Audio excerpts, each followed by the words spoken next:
In the Star Wars galaxy, the Jedi are often defined by their skill with a lightsaber, but for some, the greatest weapon isn't a blade, it's their own life-sustaining atmosphere. Master Ooroo was a creature of peace, a scholar who lived behind glass, yet he would become the catalyst for the Republic's survival during its darkest hour. To save his apprentice and an entire army, he did the unthinkable. He turned his own breath into a weapon of mass destruction. Today, we look at the Martyr of Kirrek.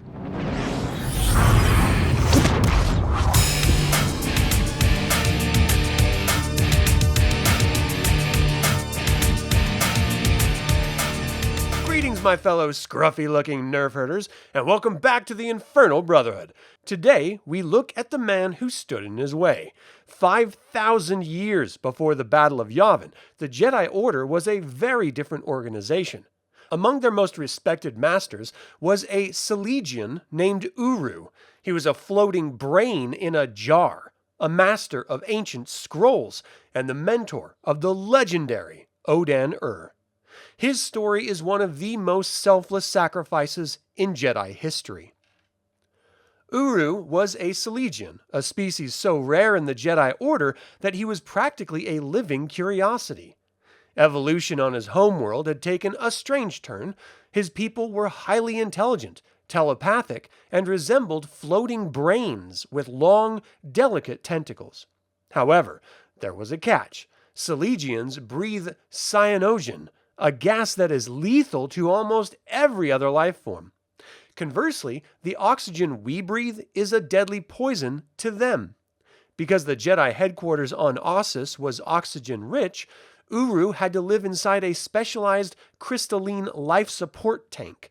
He was a master who could never touch his students, forever separated by a layer of glass.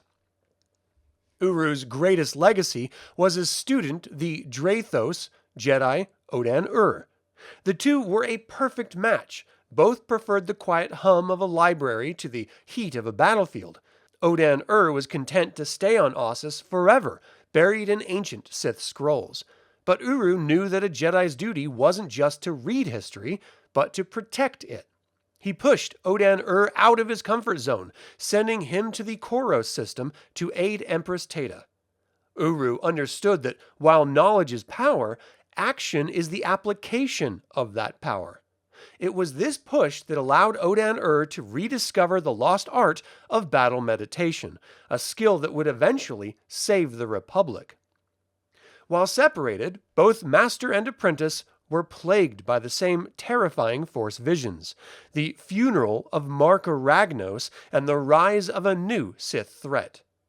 While the Republic Senate mocked these dreams as the fantasies of a young Jedi, Ooroo took them with deadly seriousness.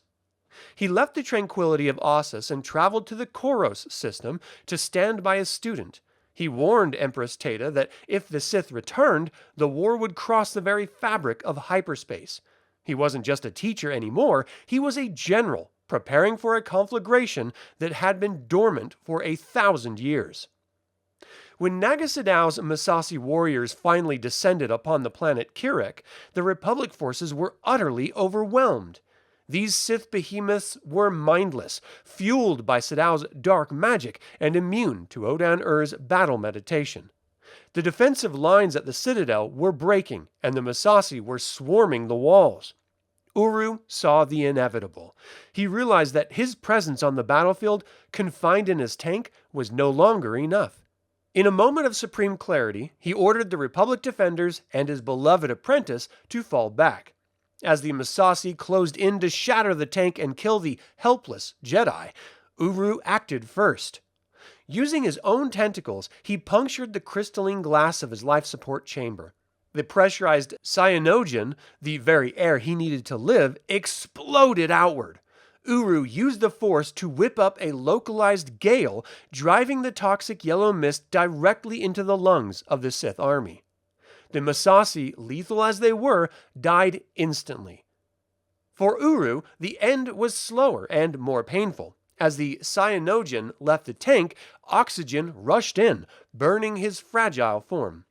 He died in the arms of Odan-Urr, his only regret being that he would never again swim in the cyanogen seas of his homeworld. Ooroo's sacrifice wasn't just about winning a battle. It was about ensuring that his apprentice lived to build the great library of Ossus. Because Ooroo died on Kirrek, Odan-Urr lived to preserve Jedi knowledge for another 1,000 years. Today, a giant bronzium statue of Ooroo stands in the processional way of the Jedi Temple on Coruscant, a permanent reminder that sometimes the greatest strength is found in our most fragile moments. What do you think of Ooroo's unique physiology? Is he the most selfless Jedi in the Legends canon? Let me know in the comments. Thank you to my creator patrons Aaron Hardy, D. Robert Handy, and ShakyManor, developer patrons Chris Androu and Sam Ruiz, and all of our YouTube members. Until we convene again, my fellow scruffy-looking Nerf Herders, may the Force be with you.